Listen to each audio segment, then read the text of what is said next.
Hello बच्चों। बच्चों आज हम 12th क्लास के लिए बहादुर कहानी लाए हैं। और बहादुर कहानी बहुत ही एक अच्छी और एक कहा जाए एक सुंदर बालक पे कहानी आधारित है। और लेखक ने बहादुर स्वयं को मानकर रखी कहानी, लेखक ने स्वयं को पात्र माना है बहादुर रूप में। तो बहादुर कहानी 12th क्लास के लिए है। बहुत ही कम शब्दों में कहानी को बहुत अच्छी तरीके हम बताएंगे तुमको कि बहादुर कहानी में होता क्या है। देखो सुनो, बहादुर कहानी एक 13-14 साल का लड़का है। एक 13-14 साल का लड़का है और जो नेपाल का रहने वाला है, जिसकी माँ उसके साथ काफी दुर्व्यवहार करती है। उसकी माँ उसके साथ काफी दुर्व्यवहार करती है। वो अपनी माँ से तंग होकर भाग आता है।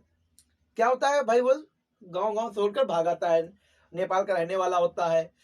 अब वो एक शहर में प्रवेश करता है। आकर वो क्या होता है, एक शहर में आता है, नए शहर में आता है और वहां पर उसको निर्मला नाम की एक स्त्री मिलती है। वो उसको ले आती है। एक तरीके से राइट, ये लेखक की पत्नी ही है। ठीक है, एक तरीके से लेखक की पत्नी है। भाई उसको घर ले आती है क्योंकि उसको निर्मला को एक नौकर की बहुत आवश्यकता होती है। निर्मला घर में बहुत सारा काम होता है। निर्मला के घर में बहुत सारा काम होता है बेटा। अब वो ले आती हैं, उससे काम करवाती हैं। मगर निर्मला का जो शुरुआती व्यवहार होता है एक पुत्र की तरह होता है। मतलब जिस तरीके एक माता अपने पुत्र से प्रेम करती, ठीक वैसा ही प्रेम वो किसके, बहादुर के साथ भी करती थी। बहादुर भी खुश रहता था। जो खाना वो अपने बच्चे के लिए देती थी वही खाना बहादुर के लिए देती थी। है मतलब एक बच्चे के तरीके वो उसका सम्मान करती थी। बहादुर भी बहुत अच्छे से काम करता था, खुश रहता था। धीरे धीरे समय बदलता गया, धीरे धीरे समय बदलता गया। वो भी समय आ गया जब बहादुर के साथ अन्याय होने लगा। बहादुर के साथ क्या होने लगा, अन्याय होने लगा। अब बहादुर को कभी डांट देती, कभी फटकार देती। तो इस तरीके कभी लेखक ही मान लो एक तरीके डांट देता है तो वो अब चिड़चिड़ापन रहने लगा। और कभी कभी वो रात्रि में जब सोता है तो पहाड़ी गीत गुनगुनाता है। कहने मतलब वो नेपाल का रहने वाला है तो पहाड़ी गीत उसको आते हैं तो वो रात में गुनगुनाया करता है अपने रंग में। अब होता क्या है, एक समय की बात है, निर्मला घर में बहुत सारे नातेदार आते हैं। तो वहां पर कुछ रुपए चोरी हो जाते हैं। अब रुपए तो मुझे नहीं याद है मगर इतना पता है कि रुपए चोरी हो जाते हैं। तो रुपए चोरी होते ही वहां पर इल्जाम किस पे लग गया, बहादुर पे लग गया। बहादुर को अपमानित भी किया गया, डराया गया कि तुमको पुलिस से पकड़ा देंगे, तुम चोरी करे हुए हो, भी सही से बता दो रुपए कहाँ रखे हैं। वो कह, बहादुर स्वाभिमानी है। वो कहता है जो हम कार्य किए नहीं उसको हम स्वीकार नहीं कर सकते हैं। अब वो स्वाभिमानी, उसको अपमानित भी किया जाता है सभी समय। बहादुर को बहुत दुख होता है इस चीज का और बहादुर घर घर छोड़ के चला जाता है, भाग जाता है।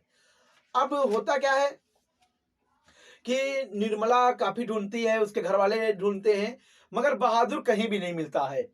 अब निर्मला को टेंशन तो इस बात की हो गई कि इतना सारा घर का काम कौन करेगा। बहादुर अकेले करता था ऐसे। अब निर्मला को बहुत पश्चाताप भी हो रहा था क्योंकि बाद में उनको पता भी चल गया था कि रुपए उनको मिल गए थे उनको घर पे। तो वो भी दुख हो रहा था। कहने का मतलब है कि अब वो अकेले पूरे घर में काम करती थी, निर्मला थक जाती थी और इतना सारा काम देखकर और वो दंग रहती थी। तो कहने का मतलब है कि लेखक ने एक बोध बालक की बात की है कि देखो बालक कैसे कैसे घर छोड़कर आया, अपनी माता से दूर हो गया। तो कहने का मतलब है जब फिर वो वापस चला जाता है। तो ये एक बहादुर कहानी थी। बहादुर कहानी का ये सारांश था। अगर तुमको अच्छा लगे तो ये आप लोग कमेंट शेयर में जरूर बताइएगा क्योंकि मैंने कम शब्दों में तुमको अच्छे से अच्छे बता दिया कि कहानी का मतलब क्या है। आपको मैक्सिमम 80 शब्दों में कहानी सारांश में लिखनी होती है। मैक्सिमम आप अगर कहानी को एक बार समझ लेंगे तो ज्यादा दिक्कत नहीं होगी। तो बहादुर एक क्या था, 12-14 साल का लड़का था जो लेखक स्वयं अपने घर लाया था और निर्मला उसका साथ दुर्व्यवहार किया, इसीलिए वो घर छोड़ के चला गया। यही कहानी का सारांश था। बाद में पश्चाताप ही हुआ निर्मला को। ठीक है बेटा, आज इतनी ही क्लास, बल्कि आगे हम वीडियो रचनाओं की बनाते रहेंगे, उसमें भी आप लोग आते जाते रहिएगा। ठीक है बेटा, ठीक है बेटा, जैसी कहानी लगे आप लोग बता देना।